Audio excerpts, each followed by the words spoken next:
I'm just not that sober. So my brother has the final speech tonight. I don't know where he's at. He's out here somewhere. But I gave a speech at his wedding. It was classic. It must have been 20 years ago now. And it was the most terrible speech in the history of speeches. And I've woken up at night and remembered that speech and been like, no, why did I do that? Let me go get him. Yeah. I remember your speech. So we'll wait for him to arrive. He's in the you've been to the bathrooms, that's where he's at. They're awesome. You can spend a lot of time in those. They're clean and Tell us a story while you wait. luxury quarter, yes, right. Tell people a story. Here's a great story. I gotta go. Okay, here's a good story. So when I met Sarah, she was a barista at a coffee shop.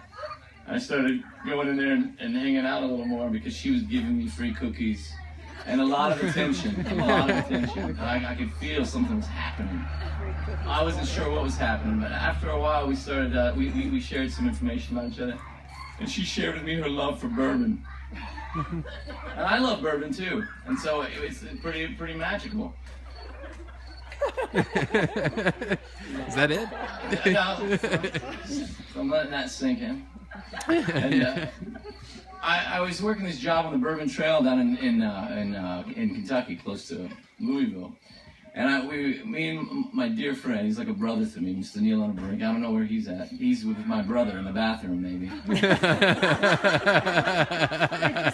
we were going to these liquor stores, and they were incredibly just wonderful people. And they were letting us try all this bourbon, and I bought this little bottle of bourbon. I bought this for Sarah, and we were driving home after working these terribly long hours. Incredibly strung out from this labor's work that we do.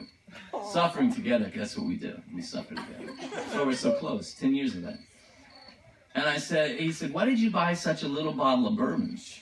And I said, well, I got this girl at this coffee shop. I told him the story a little bit. And he said, so you're going to be the creep that gives her a little bottle of bourbon? He said, maybe you should just ask her out. That made a lot of sense. and I took a little more prodding from some other people, but here we are. Yep, and that's the story of love. Bourbon, we did, a lot of bourbon. That's how we got to know each other. We tore down the boundaries. You can tear down a lot of boundaries in bourbon. You just tear them down. You just get Yeah, and that's my story. That's how we found love. I see Billy. And without further ado, let me introduce this wonderful man, my mentor for many years. He's off here. Yes, come on. It's all good. Hey, you guys, thanks so much for coming out. We appreciate it immensely. We got a lot more booze. Here he is, Tom. And good, bad, we've got it coming. I appreciate it. I'm sorry. It's okay. It's okay. All good.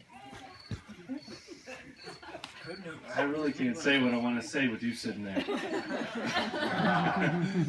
No, I'm glad to see. I haven't had the opportunity to meet and get to know Sarah as much as I want to, but it's been this has been a great ceremony, and I really can see how they feel about each other, and that makes me happy. So we're, as a family, I think we're all here. We've got a lot of friends and relatives that are here to support you guys to get through the thick and the thin, and I think you guys will be happy and wealthy and in many ways, not just, but to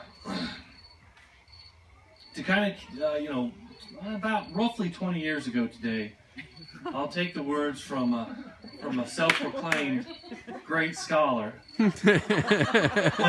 Let's drink beer and lay women. That's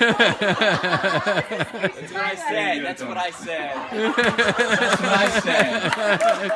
And his party was bigger and way more formal. And there was a lot of awkward silence. Yeah. But Dad was like, oh man, oh. That's all I could say. Oh. Hey, thank you guys so much.